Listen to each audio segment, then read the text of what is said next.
The diplomatic chamber aboard the Valorian dreadnought hummed with tension as Ambassador Melissa Chen stood before the assembled representatives of the Galactic Concordat. Her dark eyes remained steady, betraying none of the fury that burned within her chest. Behind her, Captain Liam Reeves stood at attention, his military uniform crisp despite the 3-day journey through hostile space to reach this meeting. "You expect us to simply accept this?" Melissa's voice cut through the translator matrix like a blade. "You invaded our colony.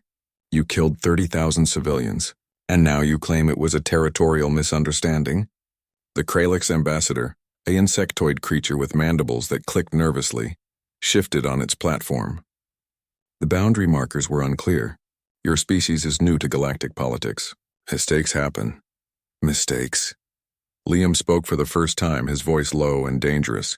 "You call the orbital bombardment of New Perth a mistake? For 300 years, humanity had known they were not alone. First contact with the Valorians had been peaceful, educational. They had welcomed Earth into the galactic community with open arms, teaching them faster than light travel, introducing them to the hundreds of species that populated the stars. Humanity had been grateful, eager, almost childlike in their enthusiasm. The galaxy had mistaken kindness for weakness. Melissa pulled up a holographic display. The Sol Accord, signed by every member of the Concordat, clearly established that uninhabited systems within 50 light-years of a species' homeworld are protected development zones. New Perth was 32 light-years from Earth. The Kralix knew exactly what they were doing. The Kralix Empire needed the dilithium deposits. Another ambassador interjected, a floating gaseous entity that spoke through vibrations. "Your people were utilizing less than 12% of the available resources. It was wasteful." Liam's jaw clenched. He had been there. He had commanded the defense fleet that arrived 6 hours too late, only to find the colony's biodomes cracked open like eggs, buildings reduced to slag, and the few survivors huddled in underground shelters traumatized beyond measure. The Kralix mining ships had already begun operations, drilling through the graves of children. "So that's the law of the galaxy?" Melissa asked quietly. "Efficiency over life? Resources over rights?" The Valorian mediator, a tall, elegant being with silver skin, raised one elongated hand. "Ambassador Chen, we understand your anger, but you must understand galactic realities. The Kralix are a powerful empire. Humanity is still developing. Perhaps reparations can be arranged. A financial settlement?" "We don't want your credit," Liam interrupted, stepping forward. "We want justice." The chamber fell silent. Several ambassadors exchanged what might have been nervous glances, though alien expressions were difficult to read. "Justice?" The Kralix ambassador's mandibles spread in what the translation matrix interpreted as amusement. "What justice can a species barely 3 centuries into space travel demand? You have 47 colonies. We have 4,000 worlds. You command 200 warships. We command 50,000. Know your place, human." Melissa felt something shift in that moment. She had come here hoping for peace, for understanding, for the galactic community to prove itself worthy of humanity's trust. Instead, she saw the truth. Earth was not a member of this community. It was prey that hadn't been consumed yet. "Captain Reeves," she said formally, "please transmit authorization code Rubicon 7. Liam's eyes widened slightly, but he didn't hesitate. His hand moved to his comm unit. "Transmitted, Ambassador."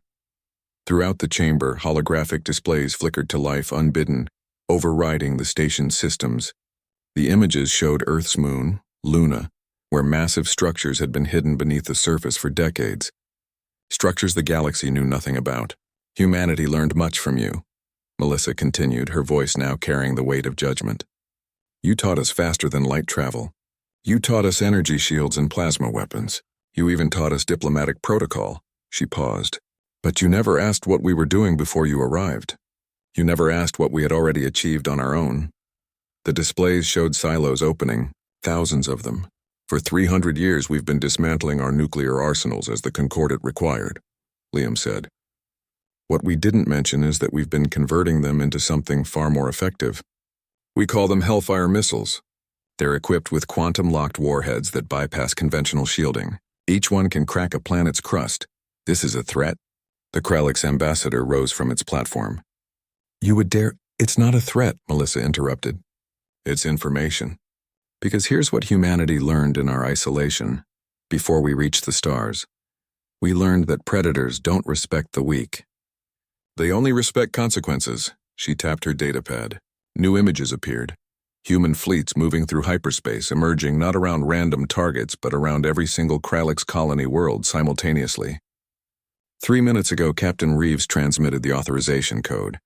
Right now, 117 human vessels are in position around 117 Kralix worlds. Each ship carries enough Hellfire missiles to turn those worlds into asteroids. The chamber erupted in chaos. Ambassadors shouted in a dozen languages, the translation matrix struggling to keep up. Security drones activated, but Liam had already encrypted the human signals. They couldn't be jammed, couldn't be stopped. Melissa raised her voice. Here are humanity's terms. The Kralix Empire will evacuate New Perth immediately. They will pay reparations equal to 1/10 of their annual GDP for the next 50 years. They will cede all territorial claims within 100 light-years of human space.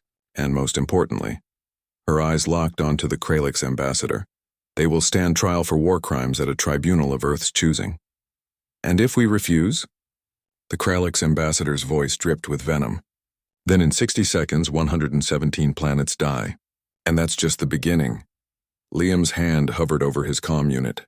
You taught us that resources matter more than lives. Let's see how committed you are to that philosophy when it's your resources being destroyed.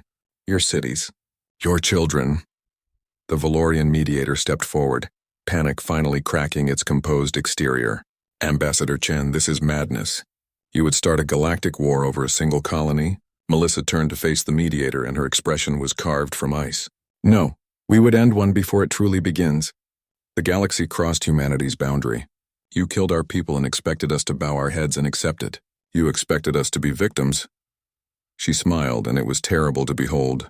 You never expected us to become the monsters we had to be just to survive on our own world. She held up her hand, 5 fingers extended. Then she lowered one. 50 seconds. The Kralix ambassador's mandibles trembled. Around the chamber, the other ambassadors had fallen silent, watching, waiting. The countdown appeared on every display. Another finger lowered. 40 seconds. Wait. The Kralix ambassador's voice cracked through the translator. We accept your terms. All of them. Melissa didn't smile. She didn't celebrate. She simply lowered her hand and sent the abort code. Throughout space, human warships stood down, their missiles forever poised but never launched. Understand this, she said to the assembled galaxy. Humanity came to the stars seeking friends. We were willing to be the students, the grateful newcomers. But you've taught us our final lesson. In this galaxy, peace isn't given. It's taken. By force, by fear, by the credible threat of mutually assured destruction. She gathered her materials, Liam falling into step beside her as they moved toward the exit. From this day forward, humanity's boundaries are not requests. They are laws written in the potential energy of 10,000 Hellfire missiles. Test them at your peril. Because the catastrophe you feared, we are willing to become it. As the chamber doors closed behind them, the galaxy finally understood. Humanity had not joined their civilization. They had weaponized their own survival instinct and brought it to the stars.